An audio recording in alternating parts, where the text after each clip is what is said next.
Hai Mams, sebelum nonton video ini, jangan lupa subscribe dulu channel Nakita ID ya, aktifkan loncengnya, dan jangan lupa like dan share video ini ya Mams. Terima kasih.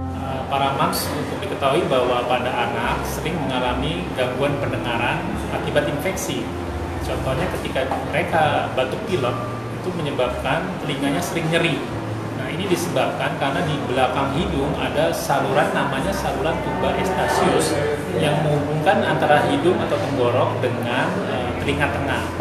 Nah, ketika batuk pilek, kuman ini dapat masuk ke dalam atau karena proses inflamasi atau karena ketutupan lendir dari ingus menyebabkan saluran tuba eustachius ini tertutup dan menyebabkan telinga rasa tertutup dan nyeri. Nah, ini juga bisa bertambah resikonya karena seringan minum es, makan yang terlalu pedas atau goreng-gorengan kepada